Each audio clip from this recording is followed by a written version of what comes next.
Hello students, आज हम pathogenesis के बारे में पढ़ेंगे। हमने कल डिजीज़ साइकिल स्टार्ट की थी, जिसका मतलब था कि it is the chain of events involve in disease development. और उस इवेंट्स में inoculation, penetration, establishment, colonisation, growth and reproduction, dissemination of pathogen, है ना, सर्वाइवल और overwintering of the pathogen, ये सारी चीज़ें डिस्कस की थी। एक नॉर्मल मतलब आउटलाइन। अब हम उसको एक एक करके देख रहे हैं। तो हमने इनोक्यूलेशन कल पूरी तरह से अच्छी तरह से उसको डिटेल में डिस्क्राइब किया है। अब नेक्स्ट स्टेप आती है पैथोजेनेसिस या पेनिट्रेशन की बात हम कर रहे हैं। तो पेनिट्रेशन या पैथोजेनेसिस तो पैथोजन जब एसोसिएट करता है होस्ट के साथ और वहाँ डिजीज़ डेवलप करता है सिम्टम्स के रूप में, तो वो पैथोजेनेसिस कहलाता है। और इसमें हम parasitism, pathogenesis, pre penetration, penetration और पोस्ट पेनिट्रेशन के बारे में डिस्कस करेंगे। तो पैरासिटिज्म क्या है? Parasitism is the relation between host and parasite. Host और पैरासाइट के बीच में जो रिलेशनशिप है, जब उसमें इंटरेक्शंस हैं, अगर वो पॉजिटिव इंटरेक्शन होता है दोनों के बीच में, तो डिजीज़ कॉज होती है।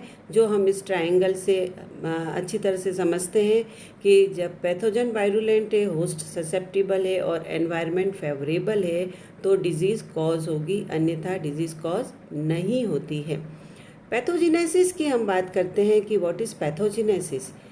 When a pathogen associates itself with a host, it causes disease by the process known as pathogenesis. It means the mechanism by which a pathogen induces change in host.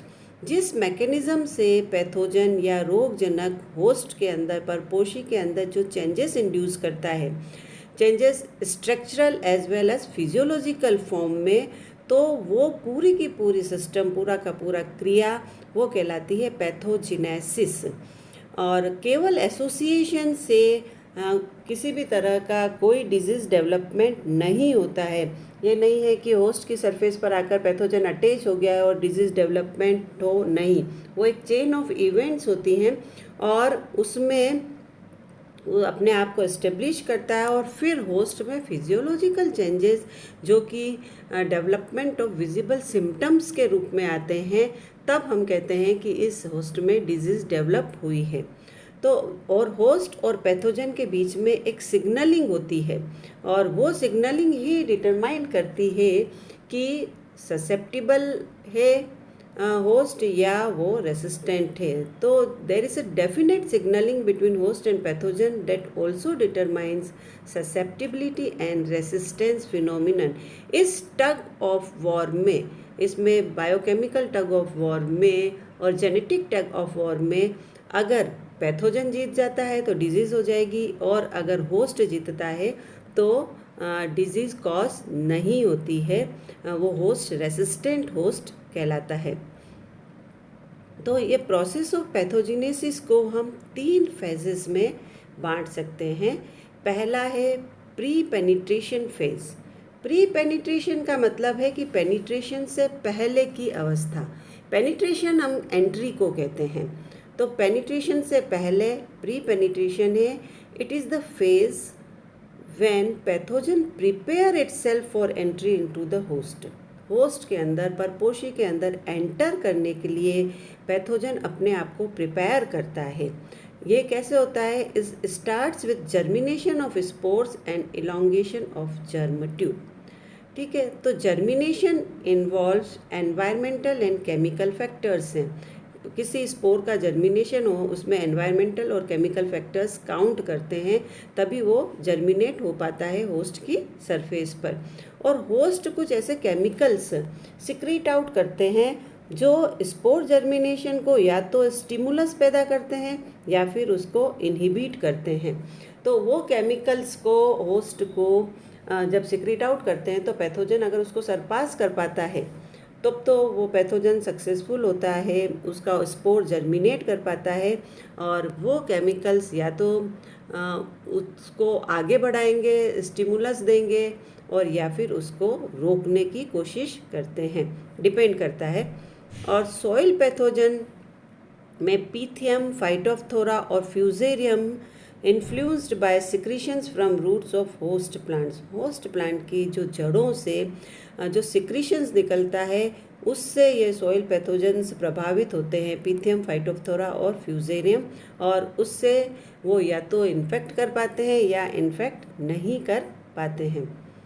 Then हम बात करते हैं penetration की। Penetration का मतलब है entry, entry of pathogen in the host. Host की अब पैथोजन होस्ट में पैथोजन की एंट्री पेनिट्रेशन कहलाती है, और इसका पर्पस है पेनिट्रेट करके क्या करेगी, वहाँ से न्यूट्रिएंट्स लेगी, मल्टीप्लाई करेगी और रिप्रोड्यूस करेगी। तो पेनिट्रेशन में हम पेनिट्रेशन या एंट्री के साथ साथ बेसिक या प्रीलिमिनरी जो स्टेजेस है वो इन्वेजन और ग्रोथ की भी देखते हैं। हालांकि ये दोनों सेकंड और थर्ड जो पॉइंट्स हैं इनको हम पोस्ट पेनिट्रेशन या हम इनको इन्फेक्शन और कॉलोनाइजेशन और ग्रोथ डेवलपमेंट में स्टडी करते हैं। तो अब पेनिट्रेशन कैसे होता है? तो पेनिट्रेशन होता है इनमें एक तो डायरेक्ट, 3 तरह का मेथड्स हैं। एक तो डायरेक्ट पेनिट्रेशन हो सकता है, और या फिर नेचुरल ओपनिंग्स के थ्रू हो सकता है, या वुंड्स के थ्रू पेनिट्रेशन हो सकता है। तो डायरेक्ट पेनिट्रेशन की जब हम बात करते हैं तो बहुत सारे फंजाई में डायरेक्ट पेनिट्रेशन होता है। मतलब ये पेनिट्रेशन कैसे स्टोमेटा के थ्रू डायरेक्ट पेनिट्रेट हो जाएगा, और उसके बाद में इंटर या इंट्रा सेल्यूलरली ग्रो करेंगे, ओस्टोरिया डेवलप कर सकते हैं, ओस्टोरिया डेवलप नहीं करते हैं। बहुत तरह के हैं जिनको हम अभी डायग्राम के साथ में थोड़ा सा क्लियर करेंगे। जबकि वायरस, बैक्टीरिया और मॉलिक्यूल्स हैं ये होस्ट में पेनिट्रेट नहीं कर पाते हैं इस विधि से। तो ये डायरेक्ट पेनिट्रेशन ज़्यादातर फंजाई में होता है। और दूसरा है नेचुरल ओपनिंग के थ्रू पेनिट्रेशन। तो हमें पता है कि नेचुरल ओपनिंग्स 3 तरह की होती है, स्टोमेटा है, लेंटिसेल्स है और हाइडेथोड्स हैं। तो स्टोमेटा, लेंटिसेल्स और हाइडेथोड्स के द्वारा क्या होता है, नेचुरल ओपनिंग्स हैं, जिसमें लेंटिसेल्स क्या, स्टोमेटा हमें पता है कि लीफ की सरफेस पर मिलता है, और लेंटिसेल्स पोर्स हैं स्टेम में, वुडी प्लांट्स के स्टेम पर जो पोर्स होते हैं, जो गैस एक्सचेंज जिनके द्वारा गैस एक्सचेंज होता है एटमॉस्फेयर और इंटरनल टिश्यू के बीच में। हाइडेथोड्स भी इसी तरह के मॉडिफाइड पोर्स हैं जो कि लीव्स पर पाए जाते हैं, जहाँ से कि वाटर ड्रॉप्स के रूप में रिलीज आउट होता है, जिसको हम घटेशन भी कहते हैं। तो ये नेचुरल ओपनिंग्स है स्टोमेटा, लेंटिसेल्स और हाइडेथोड्स। और दूसरी तरफ वुंड्स हैं जिसमें ज़्यादातर बैक्टीरिया या सारे ही बैक्टीरिया, बहुत सारी फंजाई और कुछ वायरस एंड वायरॉइड्स हैं जो इसके द्वारा एंटर करते हैं कहाँ पर, होस्ट के अंदर। अब हम देखें कि ये डायरेक्ट पेनिट्रेशन की बात कर रहे हैं। ये यहाँ पर स्पोर है, स्पोर जर्म ट्यूब से जर्मिनेट कर गया, डायरेक्ट एंटर करता है, और यहाँ पर फिर ये इंटरसेल्यूलरली ग्रो करता है। कैसे? ग्रोइंग बिटवीन 2 सेल्स, इंटरसेल्यूलरली, ये हमें पता है। और अगर डायरेक्ट सेल के अंदर ग्रोथ करता है तो हम कहते हैं डेट इज़ इंट्रासेल्यूलर। तो इंटरसेल्यूलर बिटवीन 2 सेल्स और इंट्रासेल्यूलर डायरेक्ट सेल के अंदर है। तो ये एंट्री है, डायरेक्ट एंट्री है जो इंटरसेल्यूलर माइसीलियम बनाता है। दूसरी तरफ हम देखते हैं कि ये वुंड्स के द्वारा एंट्री है। वुंड्स के द्वारा एंट्री, इसमें हम ये कह रहे हैं कि ये ओपनिंग्स के द्वारा एंट्री है। ओपनिंग में हमने 3 चीज़ें कही थी कि एक तो स्टोमेटा है, स्टोमेटा के थ्रू ओपन हो सकता है, एंटर कर सकता है, जर्म ट्यूब स्टोमेटा से अंदर से एंटर करेगी और फिर बाद में डिफरेंट टिश्यूज़ के अंदर ग्रो करती है। तो लीफ का स्टोमेटा शो हो रहा है। दूसरा ये लेंटिसेल्स बता रहे हैं, ये बार्क या वुडी प्लांट्स के ऊपर लेंटिसेल्स होते हैं। ये वो स्मॉल ओपनिंग्स है जिसके द्वारा आउटर एनवायरनमेंट और ये इन द इंटरनल टिश्यूज़ के बीच में गैस का एक्सचेंज होता है। और ये तीसरा जिसको कि हम घटेशन पढ़ते हैं फिजियोलॉजी में, ये वो स्ट्रक्चर है जहाँ पर कि लीव्स की टिप्स पर वाटर ड्रॉपलेट्स बाहर निकलती हुई नज़र आती है। ये एक स्पेशल टिश्यूज़ के द्वारा होती है, जो स्पेशल टिश्यूज़ हाइडेथोट्स कहलाते हैं। ये हाइडेथोट्स से वाटर ड्रॉपलेट्स बाहर निकलती है। तो ये तो हैं ओपनिंग्स, 3 तरह की ओपनिंग्स है। Number 1 is stomata, number 1 is stomata, number 2 is lenticel and number 3 is hydathodes. इनके द्वारा भी एंटर कर सकते हैं पैथोजन। कहाँ पर? इंटरनल टिश्यू के अंदर या होस्ट के अंदर एंट्री होने में ये सक्सेसफुल रहते हैं। फिर हम बात करते हैं डायरेक्ट इंटरसेल्यूलर माइसीलियम विथ होस्टोरिया। अभी हमने पहले डायरेक्ट माइसीलियम की बात करी थी, अब ये डायरेक्ट माइसीलियम में ये वही बात है वापस से कि स्पोर जर्म ट्यूब से जर्मिनेट किया है, इसने डायरेक्ट एंटर कर दिया है लीफ के अंदर जो सरफेस है, और फिर यहाँ पर इंटरसेल्यूलरली ग्रो कर रहे हैं और यहाँ पर होस्टोरिया से ये अपना पोषण लेते हैं, ये होस्टोरिया निकालते हैं जिससे कि ये अपना न्यूट्रिशन लेंगे। तो ये हो गया direct with intercellular mycelium and होस्टोरिया। फिर देखिए ये एक और है डायरेक्ट विथ होस्टोरिया। पहले इंटरसेल्यूलर माइसीलियम था, अब माइसीलियम नहीं है। इसमें क्या हो रहा है, ये स्पोर है, ठीक है, ये स्पोर बताओ, इस पर सुपरफिशियल माइसीलियम जर्मिनेट करके ऊपर ही माइसीलियम बनाया है इसने, और माइसीलियम के साथ साथ इसने यहाँ पर होस्टोरियस, क्योंकि इनको न्यूट्रिशन चाहिए तो न्यूट्रिशन इंटरनल सरफेस पर आए हैं और वहाँ से होस्टोरिया से ये अपना पोषण ले रहे हैं। डायरेक्ट होस्टोरिया, पहले हमने डायरेक्ट इंटरसेल्यूलर होस्टोरिया देखे थे। ये एंट्री है तरह तरह की फंगस की इसके अंदर। देन ये एक और इम्पोर्टेंट देखिए कि कुछ फंगस के माइसीलियम केवल सब क्यूटिकल, एपिडर्मस और क्यूटिकल के बीच की सरफेस पर ही रहते हैं। ये सब क्यूटिकल माइसीलियम है। ये यहाँ पर ये एपिडर्मिस के नीचे ये ग्रो कर रहा है माइसीलियम पूरा का पूरा, और सारी की सारी ग्रोथ और रिप्रोडक्शन सब यहीं पर होता है इसका। ये एंट्री कहलाती है सब क्यूटिकुलर माइसीलियम, इसके थ्रू भी एंटर कर सकता है। और फिर ये अक्सर फंजाई में जो एंट्री होती है डायरेक्ट विथ एप्रिसोरियम, पेनिट्रेशन पैक बनता है और इंट्रासेल्यूलर माइसीलियम बनता है।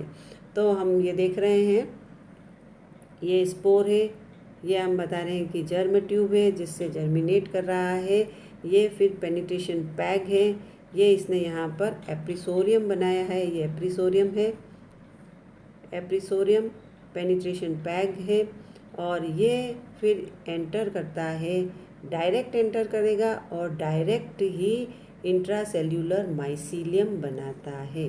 तो ये वाला पूरा का पूरा प्रोसेस, स्पोर जर्मिनेशन, फिर यहाँ पर एप्रिसोरियम बनाएगा, एप्रिसोरियम के साथ साथ पेनिट्रेशन पैक बनेंगे, और फिर हम ये बताते स्पोर ये बताया है, फिर जर्मिनेशन, एप्रिसोरियम, पेनिट्रेशन पैक बना और फिर अंदर की तरफ ग्रोथ करता है, इंट्रासेल्यूलर माइसीलियम कहलाएगा ये, और फिर ये अंदर से अपना पोषण लेगा। तो इस तरह से इनकी एंट्री हो रही है कहाँ, पेनिट्रेशन के रूप में हम देख रहे हैं। तो अभी हमने क्या देखा है, डिजीज़ साइकिल जिसको कि हम कंटिन्यूअस कर रहे हैं हमारे सेकंड लेक्चर में। पहले लेक्चर में हमने सिर्फ इनोक्यूलेशन देखा था, आज हम पेनिट्रेशन की बात कर रहे हैं। उसी पेनिट्रेशन में प्री पेनिट्रेशन जब होस्ट अपने आप को प्रिपेयर करता है, कहाँ जब पैथोजन अपने आप को प्रिपेयर करता है होस्ट में एंट्री के लिए, और फिर उसके बाद में पेनिट्रेशन की बात करते हैं। पेनिट्रेशन का मतलब है एंट्री होना होस्ट सेल के अंदर, जिसमें तरह तरह से एंट्री है।